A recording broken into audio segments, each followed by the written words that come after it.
The phone call from my girlfriend, Sophia, was a final, frantic whisper against the quiet hum of my small apartment. It was supposed to be a calming pep talk. Instead, it was a eulogy for my sanity. "Mark, just remember the plan," she pleaded, her voice a tight knot of anxiety. "When my father asks what you do not say you own a garage. You're in specialized automotive management. And my mother, if she asks about your hands, you've been doing recreational woodworking. No engine oil, no transmission fluid, nothing. Please." I ran a hand through my hair, a futile gesture against the rising tide of dread. "Sophia, honey," I tried to joke, the sound hollow even to my own ears. "I'm a mechanic. It's what I do. It's who I am. I built this business from the ground up." "I know," she whispered, and I could hear the genuine pain in her voice. "And I'm so proud of you. But they're different. They come from a different world. They won't understand." A pause, then a plea that twisted my gut. "Just for me, Mark. Just for tonight. Can you please just play the part?" I sighed, the sound heavy with resignation. I would do anything for Sophia, and that included pretending to be a man I was not. For a few hours, I would try to impress the insufferably snobby Richard and Eleanor Prescott. I'd never met them, but I knew the stories. The country club memberships, the charity galas, the silent, absolute judgment they passed on anyone who didn't fit into their narrow, old money world. And I, a man with a life's work etched in the permanent grime under my fingernails, was the walking embodiment of everything they disdained. I spent 10 agonizing minutes at the sink, scrubbing my hands with a stiff bristled brush until they were raw, a futile attempt to erase the evidence of my life's passion. I put on my best and only suit, a suit that felt less like clothing and more like a cheap, ill-fitting disguise.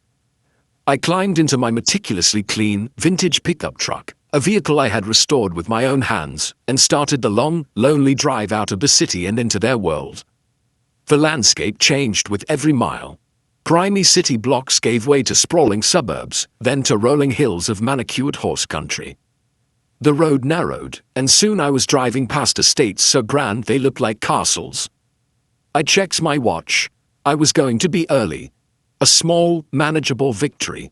And then, as I rounded a long, sweeping curve, I saw it. It was a car, but it was so much more than that. A magnificent, two-toned 1960s Rolls-Royce Silver Cloud, its great silver hood propped open like the gaping maw of a whale. Standing beside it, looking utterly and completely helpless, was an elderly woman. She was a vision of old-world elegance. Tweed jacket, pearls, and a silver coif of hair that seemed untouched by the wind. But the look on her face was one of profound, aristocratic frustration as she stared at the silent, smoking engine. "Keep driving," a voice that sounded suspiciously like Sophia's whispered in my head. "You can't be late. Not today. This is not your problem." But another, deeper voice, the voice of the man I actually was, took over. That was a classic, a masterpiece. A piece of history in trouble. And the woman looked like she was about to have a very bad day. With a groan of resignation at my own stubborn character, I slowed my truck and pulled over. I got out, leaving my suit jacket on the seat. "Trouble, Mom?" I asked, my voice as non-threatening as I could make it. She looked at me, her eyes sharp and intelligent, taking in my dress shirt and suit pants with a flicker of surprise. "It just stopped," she said, her voice a crisp, cultured tone. Made a rather dreadful clunking sound, and then, a great deal of smoke. "Mind if I take a look?" I asked. I know a thing or two about these old engines. She gave me a long, appraising look, then nodded. "Be my guest." I leaned under the massive hood, the familiar, beautiful scent of hot oil and aged metal filling my senses. To me, this was a symphony. I saw the problem in less than 30 seconds. A frayed wire on the distributor cap. A classic, easy fix for anyone who knew what they were doing. "It's just a loose connection, Mom," I told her. "I can have it patched up and running in about 20 minutes, but..." I looked down at my hands. "It's going to get a little greasy." "Young man," she said, a small, wry smile on her face. "If you can make this beautiful old beast run again, I do not care if you have to cover yourself in mud to do it." And so I went to work. I pulled my small emergency toolkit from my truck. I got my hands dirty. I carefully stripped the wire, reconnected it, and wrapped it securely with electrical tape. We talked as I worked, a strange, perfect partnership on the side of that lonely country road. She didn't ask what I did for a living. She asked me about the car, about its history, its elegant design flaws. She was sharp, knowledgeable, and genuinely impressed by my expertise. When I was finished, I wiped my greasy hands on a rag from my truck. "Try her now," I said. She got in, turned the key, and the great, powerful engine purred to life. A deep, satisfying rumble. She beamed, a genuine, beautiful smile of pure joy. "Young man," she exclaimed, "you are a miracle worker. How can I possibly repay you?" "Just knowing she's running again is all the payment I need," I said, my own heart full. "You have a wonderful day, Mom." "You as well," she said, her intelligent eyes seeming to hold mine for a long moment. Then, with a final grateful nod, she put the car in gear and drove away, a queen in her newly resurrected chariot. I watched the magnificent car disappear, a warm feeling of a job well done in my chest. A feeling that immediately turned to ice as I finally looked down at my hands, streaked with black grease. And then at my watch. I was now over an hour and 5 minutes late. The sun was a fiery orange ball sinking below the rolling hills. The dinner was supposed to have started at 6. I drove the final 2 miles to the Prescott estate, rehearsing my apology in my head. "I am so sorry, sir. There was an elderly woman, a real emergency, a classic car." It sounded flimsy, pathetic, like the kind of cheap, unbelievable excuse a schoolboy would invent. These were not the kind of people who would appreciate the nuances of a broken-down vintage automobile. These were people, as Sophia had so carefully explained to me, who valued one thing above all else: appearances. And I, with my greasy hands, my dirt-stained suit pants, and my unforgivable tardiness, was about to make the worst first impression in human history. The grand disgrace. The entrance to the estate was marked by 2 massive stone pillars, but no gate. It was a statement of quiet, old-money confidence. The driveway, a long, winding river of perfectly white gravel, crunched under my tires. It led through a landscape so perfectly manicured it looked unreal, finally opening up to reveal the house itself. Mansion was the only word for it. It was a sprawling, 3-story brick Georgian manor, with dozens of tall, glittering windows, all of them lit from within like a grand, festive cruise ship. I parked my humble, if lovingly restored, pickup truck at the far end of a circular driveway that was already lined with expensive German sedans. I felt like a dinghy tying up next to a fleet of yachts. For a long moment, I just sat there, my hands gripping the steering wheel, my heart hammering against my ribs. I tried to clean the grease from under my fingernails with a useless paper napkin from the glove box, a futile gesture that only seemed to smear the blackness. This was it. I took a deep, steadying breath, got out of my truck, and began the long, lonely walk to the imposing front door. I rang the bell. The sound echoed deep and sonorous somewhere in the vastness of the house. After what felt like an eternity, the heavy dark wood door swung open and there was Sophia. Her face, which I had last seen on a video call full of a beautiful, anxious hope, was now a mask of pure, horrified shock. "Mark," she whispered, her eyes wide as they took in my disheveled hair, my grease-stained hands, and the dirt on my suit. "Oh my God, what happened to you? Are you okay? I was so worried. I'm so sorry, Soph," I began, my voice a low, apologetic rumble. "I can explain. I was on my way and there was this old woman on the side of the road." I never got to finish. 2 figures emerged from the grand hallway behind her, stepping into the warm glow of the porch light. It was them, Richard and Eleanor Prescott. They were exactly as Sophia had described them, only more so. He was tall and silver-haired, dressed in a perfectly tailored smoking jacket. His face was a mask of cold, aristocratic disdain. She was impossibly elegant, her pearls gleaming, her expression one of bored, chilly disapproval. They looked at the daughter's horrified face, then at me, and their expressions hardened into something that was beyond simple disapproval. It was a look of pure, unadulterated contempt. "So," Richard Prescott said, his voice a low, cutting drawl that was as sharp and as cold as a shard of glass.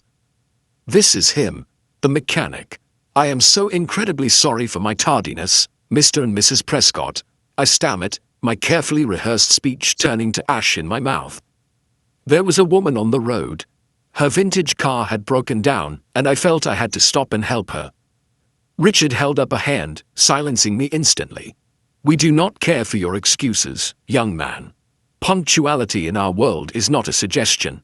It is the baseline requirement of respect, a requirement you have clearly failed to meet on this, our very first meeting." His wife, Eleanor, then stepped forward, her eyes as cold and as hard as her diamond earrings, raking over my appearance with a look of physical disgust. She looked at my greasy hands, and a small, cruel smile touched her lips. "Sophia told us you were a man who works with his hands," she said, her voice dripping with a sweet, venomous disdain. "I see you've made no effort to hide the fact. How charmingly rustic of you." I just stood there, speechless. The double-barreled shotgun blast of their snobbery had left me completely disarmed.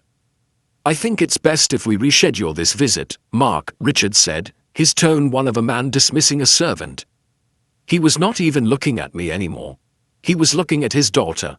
"Perhaps for a time when your friend can present himself with a modicum of the dignity we expect in this house." He then turned his back on me, a final, absolute act of dismissal. Defeat was a cold, bitter taste in my mouth.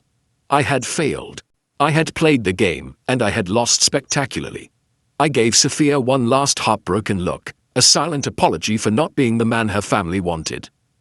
I turned to walk back into the darkness, my future with her feeling as distant and as cold as the stars. But before I could take a single step off the grand imposing porch, the sound reached me. It was a sound I knew intimately.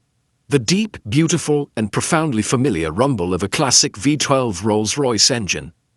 A pair of bright, powerful headlights swept across the manicured lawn, illuminating the four of us in a sudden, dramatic glare. I froze, my hand on the railing, my heart giving a single, hopeful, and utterly confused leap. I knew that sound. I knew that car. The magnificent two-tone silver cloud glided to a whisper-quiet stop behind my humble pickup truck. For a moment, no one on the porch moved. Richard and Eleanor Prescott stared, their faces a mixture of bewilderment and annoyance at this unexpected interruption of their triumph. Sophia just watched, her earlier despair now tinged with a deep, questioning curiosity. The driver's side door of the Rolls-Royce opened with a soft, satisfying click. A chauffeur, impeccably dressed in a dark suit and cap, stepped out and moved with practiced grace to open the rear passenger door. A hand emerged first, an elegant, pale hand adorned with a single massive sapphire ring that seemed to drink the light from the porch. Then, slowly, regally, the occupant of the car stepped out. It was her, the woman from the side of the road. My mother-in-law-to-be was the first to speak. Her voice, a high-pitched squeak of utter astonishment, completely shattered her cold, controlled facade. "Mother, what are you doing here? And in that old thing? I told you the driver would pick you up in the town car." The woman, Matilda Prescott, Sophia's grandmother and the undeniable, universally feared matriarch of the entire Prescott clan, completely and totally ignored her daughter. Her sharp, intelligent eyes, the same pale blue eyes that had watched me with such curiosity as I worked, scanned the scene before her. They took in the rigid, angry posture of her son-in-law, the flustered, guilty expression of her daughter, Sophia's tear-streaked confusion, and finally my own disheveled, grease-stained form. She began to walk towards the porch, her steps surprisingly brisk and full of a purpose that seemed to make the very air around her crackle.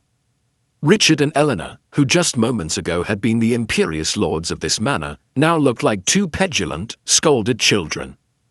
Matilda Prescott stopped at the bottom of the steps, directly in front of me. Her gaze was direct, unwavering, and held a hint of something I couldn't quite decipher. She looked me up and down, her eyes lingering for a moment on my grease-stained hands, the dirt on my knee, the slightly rumpled state of my suit. A lesser man would have wilted under such intense scrutiny, but her gaze didn't feel judgmental. It felt analytical, like a master craftsman examining a piece of unfamiliar but well-made furniture. Then a slow, knowing smile spread across her face. A smile that held a universe of amusement and a great deal of something else. I was just beginning to understand. Respect. Richard, she said, her voice strong and clear, cutting through the stunned silence like a well-struck bell. Eleanor. This young man, she gestured towards me with her glittering hand, who you seem to be in the process of throwing off your property, just spent the better part of an hour lying on the cold, damp shoulder of a country road to fix my car after your perpetually reliable driver apparently took a wrong turn to another continent. Richard finally found his voice, though it was a strained, uncertain croak. Mother, we didn't know. He arrived an hour late for dinner, and he's a mess. Matilda Prescott cut him off with a dismissive wave of her hand. A mess, she said, her eyebrows arching with a dangerous, ironic amusement. This is not a mess, Richard. This is the mark of a man who is not afraid to do real work. A man who stops to help a stranger in need, even when it makes him late for a very important meeting. She then looked directly at her daughter. A measure of character, Eleanor, that no amount of money or status can buy, and a quality that seems to be in desperately short supply in this household lately. She then turned her back on her stunned, horrified children and gave me her full, undivided attention. Her smile was now a thing of genuine warmth. You have my deepest gratitude, young man, she said. You possess a rare and valuable skill, and even rarer, the kindness to use it without asking for anything in return. She then did something that I believed sealed my in-law's fate. She took my arm, her grip surprisingly strong for her age, a clear public gesture of alliance. Come along, Mark, she said, her smile radiating a genuine delight. It seems I have arrived just in time to save you from what I am sure was about to be a dreadfully boring and judgmental evening. You will join me for dinner. I walked, stunned and in a daze, up the steps of that grand mansion, not as a disgraced mechanic, but on the arm of the one woman who could make kings and CEOs tremble. The interrogation I had been dreading was over before it had even begun. But as I glanced back at the pale, horrified faces of Richard and Eleanor, I realized that a new, far more interesting, and for them, far more terrifying trial was just about to begin. And my angry in-laws were now the ones in the dock. The grand finale. I walked through the grand, imposing doorway of the Prescott mansion, not as a supplicant, but as a conquering hero. The air inside was cool and smelled of beeswax, old money, and the faint, delicious aroma of a roasting duck. A tall, impossibly thin butler named Henderson stood in the vast marble foyer. He looked at my grease-stained hands and dirty suit with a flicker of professional horror, but his expression immediately smoothed into a mask of perfect neutrality when he saw my escort. Matilda, you've returned, he said, his voice a low, respectful murmur. Yes, Henderson, my new protector replied, her voice brisk and cheerful. This is Mr. Mark O'Connell. Please set another place at the table, at my right hand. The butler's eyes widened almost imperceptibly at the command. The seat to the right of the matriarch. It was the seat of honor, a place I would later learn my own father-in-law-to-be, Richard, had coveted for years. We were followed into the house by the silent, shell-shocked remnants of the welcoming committee, Richard and Eleanor Prescott, who now trailed in our wake like chastened children.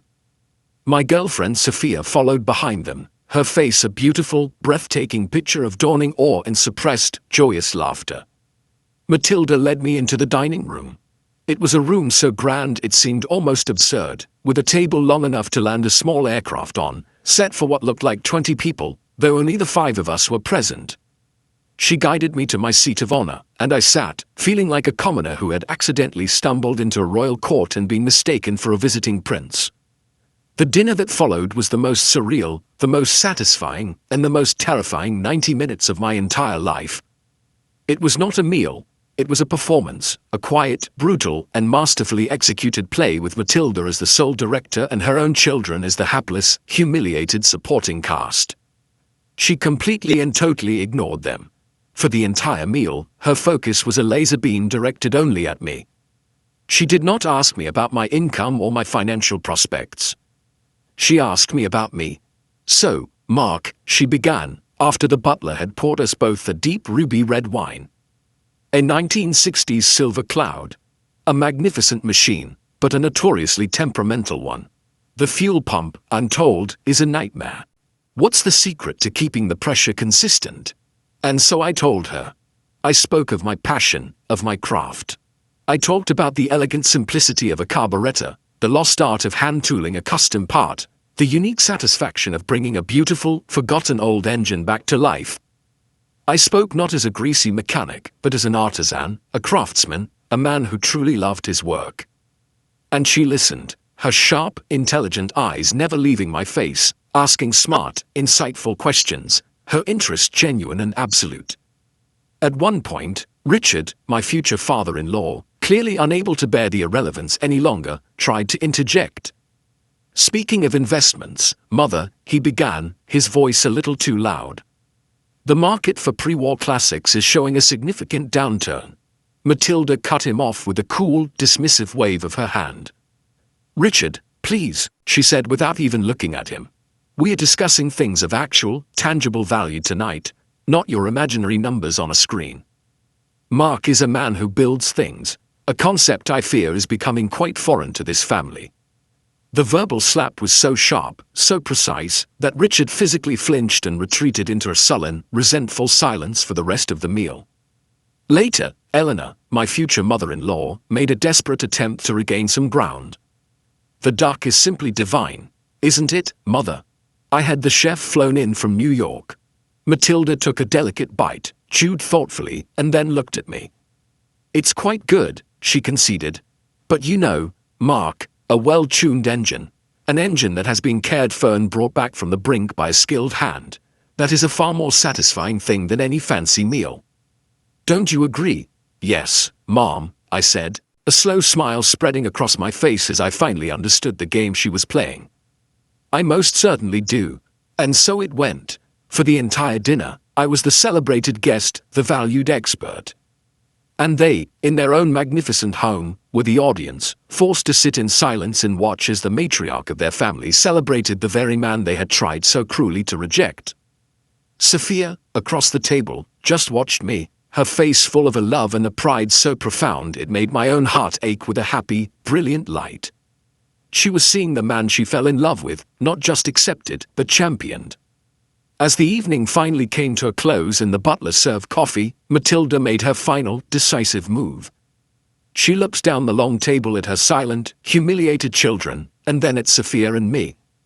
It has been a very long time, she said, her voice quiet but carrying an immense weight, since I have had a conversation of such substance and integrity at this table. It gives an old woman hope for the future of this family. She then turned to me, a new, sharp, businesslike glint in her eyes. Mark, she said, my late husband, Sophia's grandfather, was a passionate collector of classic automobiles. His collection, which includes several priceless, one-of-a-kind vehicles, has been sitting in a climate-controlled garage on this property, untouched and slowly decaying for nearly 20 years. No one in this family has the skill or the interest to care for them. She leaned forward, her expression now one of a CEO making a formal offer.